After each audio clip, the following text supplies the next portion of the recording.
Hello everyone, स्वागत है आपका हिंदी भाषा के व्याकरण की सीरीज़ में। और इस सीरीज़ में हम पढ़ रहे हैं समास। और पिछले वीडियोस के माध्यम से हम अव्ययी भाव समास, कर्मधारय समास, द्विगु समास, द्वंद्व समास इत्यादि को हम पढ़ चुके हैं। अब हम बात करते हैं आज के इस वीडियो में, जो कि बेहद ही इम्पोर्टेंट समासों के एक प्रकार में से बहुव्रीहि समास। बहुव्रीहि समास, ठीक है। तो बहुव्रीहि समास इसको हम कैसे देखते हैं? बहुव्रीहि समास ये होता है आपका अन्य पद प्रधान समास।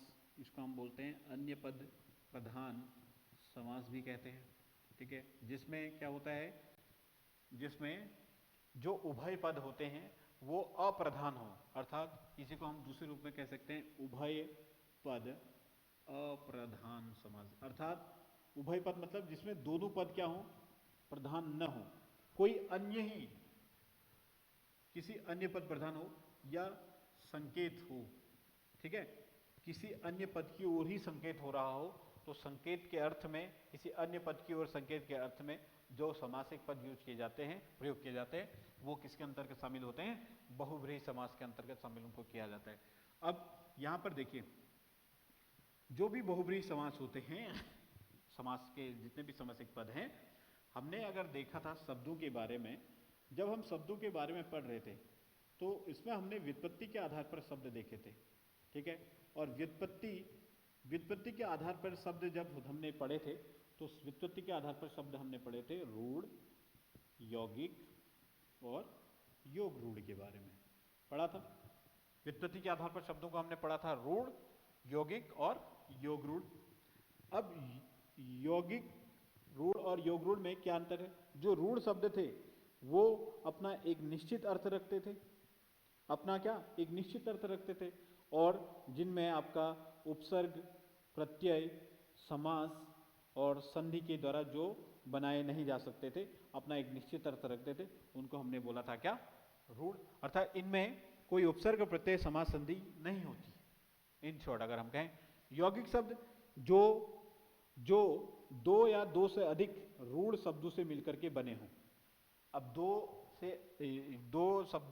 रूढ़ शब्दों से मिलकर के जो शब्द बने हैं उनको हम यौगिक शब्द कह रहे हैं। अर्थात यौगिक शब्द क्या हैं? दो ऐसे शब्दों से मिलकर बने हैं जिनका अपना एक निश्चित अर्थ होता है। क्योंकि जो रूढ़ शब्द हैं, इनको हमने अभी बोला कि इनका निश्चित अर्थ होता है। तो जब दो ऐसे शब्द जिनका अपना एक निश्चित अर्थ होता हो, जिनको हम आगे खंडित नहीं कर सकते, तो वहां पर ऐसे शब्दों से मिलकर के बना हुआ शब्द क्या कह लेते हैं? हम यौगिक शब्द कहते हैं। अर्थात जो यौगिक शब्द होते हैं उनमें आप संधि, उसमें आप समास, उसमें आप उपसर्ग और उसमें आप प्रत्यय देख सकते हैं। अर्थात संधि, समास, उपसर्ग और प्रत्यय से जो शब्द बन सकते हैं वो यौगिक कहलाते हैं। ध्यान देने योग्य बात यह है कि समास में केवल और केवल बहुव्रीहि समास के पदों को छोड़ करके, बहुव्रीहि समास के जो समस्त पद है उनको छोड़ करके बाकी सारे समासिक पद किस में आते हैं? यौगिक शब्दों के अंतर्गत शामिल किए जाते हैं। अब जो बहुव्रीहि समास है, बहुव्रीहि समास को हमने वहां पर देखा था, जो योग रूढ़ शब्द होते हैं, बहुव्रीहि समास के जितने भी शब्द होते हैं वो योग रूढ़ शब्द होते हैं। ये क्यों होते हैं? क्योंकि योग रूढ़ का खुद ही अर्थ आप देखो, ये एक तो योग है अर्थात यौगिक शब्द से बना है, उसके पश्चात रूढ़ है। अर्थात यौगिक शब्द ऑलरेडी दो शब्द ऐसे होंगे जिनका अपना एक निश्चित अर्थ होगा, उनसे मिलके फिर एक नया शब्द बना तो यौगिक शब्द। उसके पश्चात रूढ़ अगर मैं बोलूं, इसका उसका अपना एक निश्चित अर्थ है। अर्थात दो शब्द आपस में मिल रहे हैं, कोई नया शब्द बना रहे हैं, और वो नया शब्द जब बन रहा है तो वो किसी एक निश्चित अर्थ की ओर संकेत कर रहा है। तो इस प्रकार के शब्दों को हमने बोला योग रूढ़ शब्द। बहुव्रीहि समास के जितने भी उदाहरण हैं वो आपके योग रूढ़ शब्द में है। अगर हम इसीलिए देखें, जो बहुव्रीहि समास है वो बहुव्रीहि समास में कौन से शब्द आएंगे? आपके योग रूढ़ शब्द आएंगे। बहुव्रीहि समास में जितने भी योग रूढ़ शब्द होते हैं या योग रूढ़ शब्द किसके एग्जाम्पल होते हैं? आपके बहुव्रीहि समास के उदाहरण होते हैं, ठीक है। अब इसमें क्या बात, इसमें बोला हमने योग रूढ़ शब्द होते हैं, अन्य पद प्रधान होता है। जैसे मैंने बोला नीलकंठ, अब नीलकंठ है, नील नीला, नीला है कंठ जिसका, नीला है कंठ जिसका, अर्थात ये किसकी ओर इशारा कर रहा है? अर्थात भगवान शिव, भगवान शिव। लंबोदर, लंबोदर, लंबा है उदर जिसका, लंबा है उदर जिसका, अर्थात श्री गणेश, गणेश जी का पेट। तो अगर हम देखें लंबोदर किसकी ओर इशारा कर रहा है? एक निश्चित अर्थ लिया हुआ है, किसके लिए? श्री गणेश के लिए। नीलकंठ शब्द एक निश्चित अर्थ लिया हुआ है, किसके लिए? भगवान शिव के लिए। अब दूसरी चीज हम यहां देखो, जो शिव है या श्री गणेश शब्द है, शिव जी के पर्यायवाची के रूप में हम नीलकंठ को भी लिखते हैं, गणेश जी के पर्यायवाची के लिए हम लंबोदर के रूप में भी लिखते हैं ना। तो यहाँ पर एक चीज हमने देखने को मिलती है कि जितने पर्यायवाची शब्द होते हैं, पर्यायवाची, स्पेशली जो भगवान जी के जितने भी नाम हैं उनके पर्यायवाची शब्द जितने भी आप देखने को मिलते हैं, तो वो क्या है? वो सभी बहुब्रीहि समास के उदाहरण होते हैं। एक नई चीज हमको ये देखने को मिल गई, ठीक है। जो बहुब्रीहि समास है उसमें जो पर्यायवाची शब्द होते हैं वो उसके उदाहरणों में आप शामिल कर सकते हैं। जैसे रतिपति है, ठीक है। रतिपति में क्या हो गया भाई? रति के पति हैं जो, अर्थात कौन? रति के पति हैं जो, अर्थात कामदेव। रति के पति हैं जो, अर्थात कामदेव के लिए रतिपति पर्यायवाची शब्द के रूप में यूज किया जाता है, प्रयोग किया जाता है, समझ रहे हो? तो ये ये क्या है?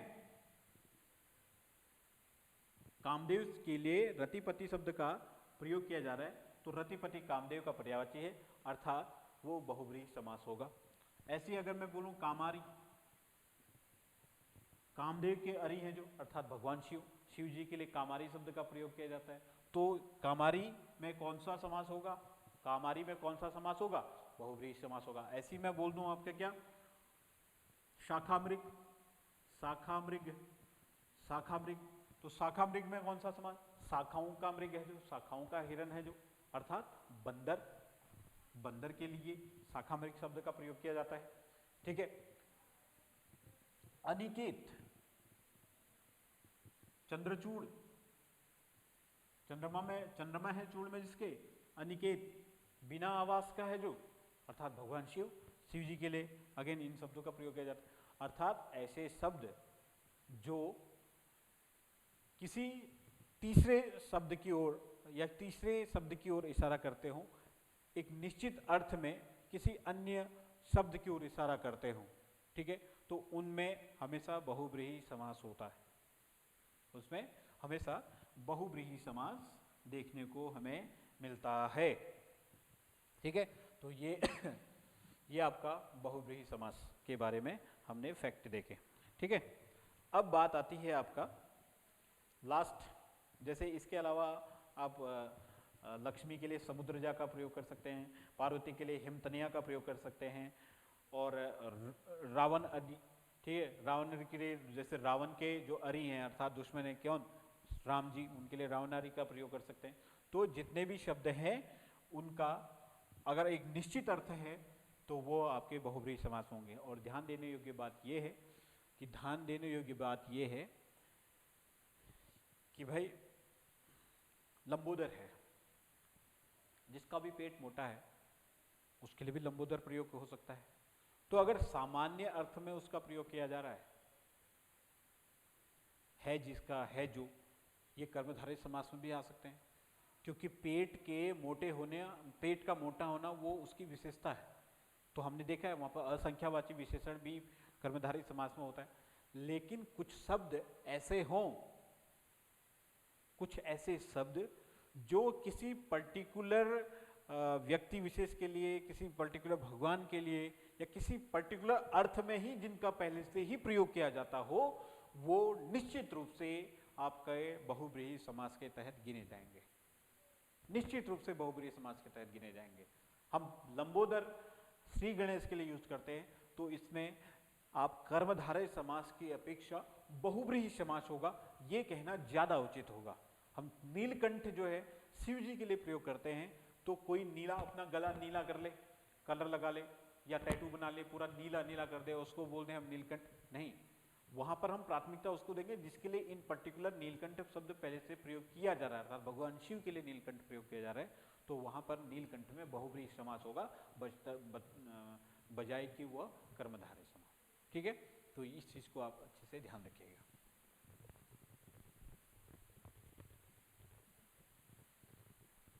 ठीक, अब नेक्स्ट समास, सबसे आखिरी समास, इस समास का जो अंतिम बिंदु है वह है आपके पास तत्पुरुष समास। देखिए, तत्पुरुष समास को हम सबसे आखिरी में इसलिए पढ़ाए क्योंकि तत्पुरुष समास में तत्पुरुष समास जो है,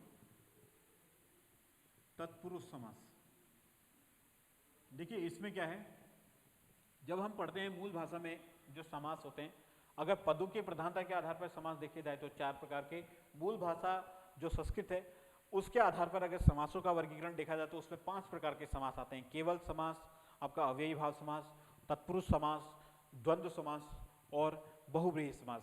फिर जो तत्पुरुष समास मूल भाषा में है उसमें आपके पास मिलता है प्रकार, एक समानाधिकरण और एक व्याधिकरण। और समानाधिकरण का प्रकार आपका कर्मधारय द्विगु होता है। व्याधिकरण के प्रकार में हम उसको कारक तत्पुरुष समास के नाम से भी देखते हैं, जिसमें 6 प्रकार के कारकों का प्रयोग करके समासिक पद बनाए जाते हैं, जिसमें कर्म कारक तत्पुरुष समास, करण कारक तत्पुरुष समास, संप्रदान कारक तत्पुरुष समास, अपादान कारक तत्पुरुष समास, संबंध कारक तत्पुरुष समास और अधिकरण कारक तत्पुरुष समास को सम्मिलित किया जाता है। इसके अन्य भी, इसके अलावा भी 4 और समास जो तत्पुरुष के भेद होते हैं वो उसमें मूल भाषा के अंतर्गत शामिल किए जाते हैं, जिसमें आपका अलुप्त तत्पुरुष समास आता है, उत्तर पद प्रधान तत्पुरुष समास आता है, विलुप्त पद प्रधान तत्पुरुष समास आता है और नई तत्पुरुष समास आता है। तो इस प्रकार से अगर हम देखें तो मूल भाषा में तत्पुरुष समास के अंतर्गत हम देखते हैं कि समानाधिकरण में 2 प्रकार, कर्मधारय और द्विगु, और व्याधिकरण में यहाँ पर 6 प्रकार, जो 6 प्रकार है कारक तत्पुरुष समास जिसके अंतर्गत हम बोल रहे हैं, और इसके अलावा भी 4 अन्य प्रकार, तो टोटली 10 प्रकार हम देखते हैं तत्पुरुष समास के। जो भी बातें कही वो मैं यहाँ पर देख लेता हूँ। जैसे तत्पुरुष समास मूल भाषा के अंतर्गत अगर हम देखते हैं, मूल भाषा संस्कृत भाषा के तहत, तो तत्पुरुष समास भी 2 प्रकार का होता है, एक समानाधिकरण तत्पुरुष समास, ठीक है, और एक होता है आपका व्याधिकरण तत्पुरुष समास, व्याधिकरण और समानाधिकरण। अब समानाधिकरण तत्पुरुष समास ये हम 2 प्रकार से देखते हैं, एक होता है कर्मधारय तत्पुरुष समास और एक होता है द्विगु तत्पुरुष समास। ये बहुत डीप है, ये बहुत डिटेल्ड है। और व्याधिकरण में भी हम देखें, इसमें कारक तत्पुरुष समास, कारक तत्पुरुष समास इसमें अंतर्गत शामिल किए जाते हैं, जो 6 प्रकार के होते हैं। इसमें हम कर्ता और संबोधन कारक का इसमें हम क्या कर देते हैं, लोप कर देते हैं या इनको शामिल नहीं किया जाता है। तो जो बाकी अन्य 6 प्रकार बचे कारक के, टोटल 8 प्रकार के कारक हम पढ़ते हैं, तो उनमें से 2 हटा दिए तो 6 बचे। 6 कौन कौन से भाई, कि कर्म कारक तत्पुरुष समास, कर्म कारक तत्पुरुष समास, इसके पश्चात करण कारक तत्पुरुष समास, करण कारक तत्पुरुष समास, फिर आ जाएगा संप्रदान कारक तत्पुरुष समास, फिर आ जाएगा आपका अपादान कारक तत्पुरुष समास, फिर आ जाएगा संबंध कारक तत्पुरुष समास, इसके पश्चात आता है अधिकरण कारक तत्पुरुष समास, अधिकरण कारक तत्पुरुष समास, अधिकरण कारक तत्पुरुष समास। तो ये आपके 6 प्रकार के तत्पुरुष समास के प्रकार उसमें देखने को मिलते हैं। इसके अलावा 4 अन्य कारक, क्योंकि मूल भाषा के हैं तो यहाँ पर 4 अन्य कारक प्रकार तत्पुरुष समास के और देखने को मिलते हैं, जिसमें पहला आता है अलुक तत्पुरुष समास, अलुक तत्पुरुष समास। दूसरा यहाँ पर आता है उत्तर पद प्रधान तत्पुरुष समास। इसके बाद नए तत्पुरुष समास, नए तत्पुरुष समास, और एक आ जाता है आपका लुप्त पद प्रधान तत्पुरुष समास। ठीक है, तो लुप्त पद प्रधान तत्पुरुष समास, ये टोटल अगर हम देखें इस तरीके से तो ये तत्पुरुष समास के यहाँ पर हम देख रहे हैं, ये 10 अन्य या 10 अलग अलग भेद भी इस तरीके से हम देखते हैं। तो तत्पुरुष समास को हमने इस तरीके से देखा है। अब मेनली अगर हम तत्पुरुष समास के अंतर्गत अगर कर्मधारय या द्विगु को भी रख रहे हैं तो इतना तो श्योर है कि जो तत्पुरुष समास है वो क्या होता है भाई, वो होता है उत्तर पद प्रधान समास। ठीक है। उत्तर पद प्रधान का मतलब जिसमें दो पद हों, और दो पद जो हो तो उसमें से जो दूसरा पद है, दूसरा पद क्या होता होगा, समस्त पद में से, समास के समस्त पद में से जो दूसरा पद है या उत्तर पद है वो प्रधान अगर हो तो ऐसे समास में हम निश्चित तौर पर वहां पर कह रहे हैं कि तत्पुरुष समास होता है। ठीक है, माफ कीजिएगा एक सेकेंड।